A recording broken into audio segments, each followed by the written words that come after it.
আপোনালোকে টকা ইনকাম কৰিম বুলি ভাবিছে নেকি? যদিহে আপোনালোকে টকা ইনকাম কৰিম বুলি ভাবিছে তেতিয়াহ'লে এই ভিডিঅ'টো আপোনালোকৰ কাৰণে। মই এই ভিডিঅ'ত আপোনালোকক জনাম আপোনালোকে কি পালন কৰি কিমান টকা উপাৰ্জন কৰিব পাৰিব তাৰ বিষয়ে জনাম। তো ভিডিঅ'টো ভালদৰে শেষলৈকে চাই থাকিব। তো নমস্কাৰ অসমবাসী ৰাজ, মই কাপ্তান মাৰ্ডি আৰু আপোনালোকক মোৰ এই চেনেলত স্বাগতম জনাইছো। আজি আমি জানিম যে আমি কি পালন কৰি আমাৰ অসমত কিমান টকা উপাৰ্জন কৰিব পাৰো তাৰ বিষয়ে আজি ভালদৰে আমি জানিম। তো বলক ভিডিঅ'টো আৰম্ভ কৰো। তো বৰ্তমান আমাৰ অসমত প্ৰতি বছৰে 11,07,43,200 কেজিৰ আমাৰ মাংসৰ প্ৰয়োজন, কিন্তু আমি উৎপাদন কৰিছো মাত্ৰ 20% মানে 20% আমি প্ৰডাকশ্যন কৰিছো আৰু আমাৰ প্ৰতি বছৰে দৰকাৰ হয় 11,07,43,200 কেজিৰ মাংসৰ প্ৰয়োজন, কিন্তু আমি এই মাংসৰ 80% মাংস আমি উৎপাদন কৰিব পৰা নাই। কিয় কৰা নাই? কাৰণ আমি গাহৰি পালন কৰিব নিবিচাৰো, সেইটো কাৰণে আমি এই উৎপাদন কৰিব পৰা নাই। প্ৰথম লিষ্টত মই থওঁ গাহৰি পালন, কাৰণ ময়ো এজন গাহৰি পালক, সেইটো কাৰণে গাহৰি পালনটো মই প্ৰথমত থৈছো। ছেকেণ্ডত মই থৈছো মাছ পালন, কাৰণ আপোনালোকে নিশ্চয় গম পায় প্ৰতিদিনে মাছ মাংস কিমান অসমত বিক্ৰী হৈ আছে আৰু অসমৰ মাংসৰ মাৰ্কেটটো কিমান ডাঙৰ। আৰু এই যদি মাৰ্কেটখনত আমি যদি মাংসৰ প্ৰডাকশ্যন দিব নোৱাৰো তেনেহলে ভাবকচোন বাহিৰ ৰাজ্যৰ কোম্পানী আহি এই আমাৰ হাতৰ পৰা এই টকাখিনি কাঢ়ি লৈ যাব। ছেকেণ্ডত মই মাছ থৈছো। মাছ পালন কৰিও আপোনালোকে বহুতো টকা ইনকাম কৰিব পাৰে, কাৰণ আপোনালোকে নিশ্চয় গম পায় আমাৰ অসমত মাছ ক'ৰ পৰা আহিছে? বাহিৰ ৰাজ্যৰ পৰা। গাড়ীয়ে কিমান দিনৰ পৰা মাছ আহি আছে আৰু বছৰ বছৰ ধৰি আপোনালোকে ভাবকচোন কিমান গাড়ীয়ে মাছ আহি আছে। আমাৰ ওচৰতো এদিনত মিনিমাম 4খন গাড়ী আহে। তো ভাবকচোন আমাৰ অসমত মাছৰ প্ৰডাকশ্যনটো কিমান কম।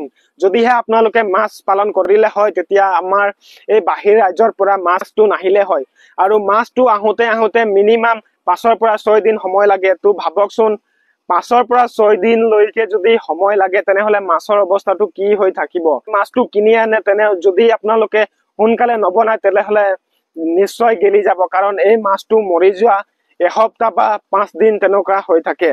তো সেই মাছটো যদি আপোনালোকে খাই নিশ্চয় বেমাৰ আজাৰত পৰিব। যদিহে আপোনালোকে নিজৰ গাঁৱতে ঘৰতে মাছ পালন কৰিলে হয় তেতিয়াহলে এই মাছটো নিশ্চয় বিক্ৰী হলে হয়, আৰু আপোনালোকে এই অসমত মাছৰ বজাৰখনত আপোনালোকে নিশ্চয় জেগা এটা বনাই দিব পাৰিলে হয়। থাৰ্ডত আমি থৈছো কুকুৰা পালন। আপোনালোকে নিশ্চয় লোকেল মুৰ্গী বা ব্ৰইলাৰ পালন কৰিও বহুতো টকা ইনকাম কৰিব পাৰে। যদিহে আপোনালোকে ব্ৰইলাৰ পালন কৰিব বিচাৰে তেনেহলে আপোনালোকে কোম্পানী ব্ৰইলাৰ চিলেক্ট কৰিব লাগিব, কাৰণ কোম্পানী ব্ৰইলাৰ পালন কৰিলে আপোনালোকে সকলো খৰচা কোম্পানীয়ে দিব। আপোনালোকে মুঠতে গঁৰালটো ধুনীয়াকে বনাই দিব লাগিব।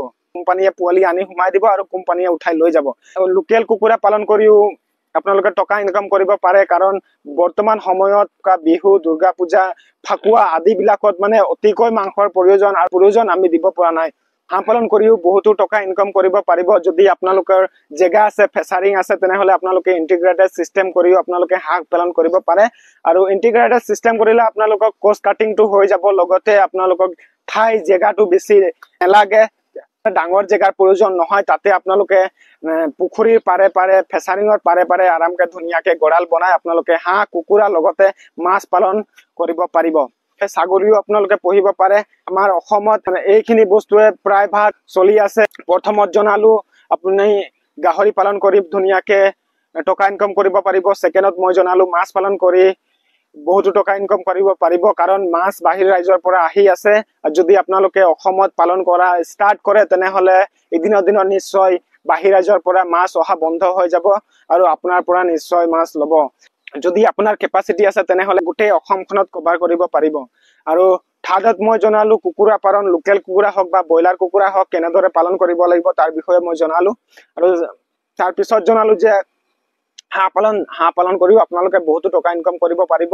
আপোনালোকে ছাগলী পালন কৰিও আপোনালোকে টকা ইনকাম কৰিব পাৰিব, কিন্তু ছাগলী পালনত বিশেষকে মোৰ ইমান নলেজ নাই, কাৰণ হাঁহ পালন মই কৰিছো, কুকুৰা পালন মই কৰিছো, ব্ৰইলাৰ পালনটো কৰা নাই, মাছ পালনো কৰা নাই। কিন্তু মানে কিছুমান কথা মই ইন্টাৰনেটৰ পৰা শিকিছো, আৰু গাহৰি পালনৰ মই ট্ৰেইনিঙো কৰিছো। আৰু আপোনালোকে যদি ট্ৰেইনিঙৰ ভিডিঅ' লাগে তেনেহলে মই আই বাটনত দি দিম বা ডিছক্ৰিপশ্যনত লিংক দি দিম, আপোনালোকে আৰামকে ভিডিঅ'টো চাই ল'ব পাৰিব। আপোনালোকে যদি এইখিনি পালন কৰে তেনেহলে ভালদৰে তথ্য সংগ্ৰহ কৰিহে পালন কৰিব, নহলে এদিনৰ দিনত বহুতো লোকচান ভুগিবলগীয়া হ'ব পাৰে। আৰু বিশেষকে মই এই ইউটিউব চেনেল গাহৰি পালনৰ বিষয়েহে আপডেট দি থাকো, আৰু মই নিজে বৰ্তমান সময়ত গাহৰি পালন কৰি আছো। আৰু মোৰ যদি আগৰ ভিডিঅ' কেইটা চোৱা নাই তেনেহলে আগৰ ভিডিঅ' কেইটা চাই লব। গাহৰি পালন কেনেধৰণে কৰিব লাগে, গাহৰিক বেমাৰৰ পৰা কেনেধৰণে বচাই ৰাখিব পাৰে তাৰ বিষয়ে মই অলৰেডি ভিডিঅ' কেইটা বনাই থৈছো।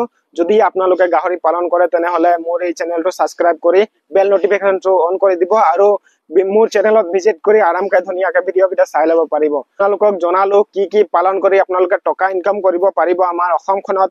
আপোনালোকে নিশ্চয় গম পাইছে যে দিনে দিনে আমাৰ অসমত মাছ মাংস খোৱা মানুহৰ সংখ্যা বাঢ়ি গৈ আছে, উৎপাদন লাহে লাহে কমি আছে। সেইটো কাৰণে আপোনালোকক জনাইছো যে আপোনালোকে এইখিনি পালন কৰি ধুনীয়াকে আপোনালোকৰ পইচা ইনকাম কৰিব পাৰিব। তো আজিৰ ভিডিঅ'ত ইমানে, পুনৰ লগ পাম তেতিয়ালৈকে বাই বাই, টেক কেয়াৰ।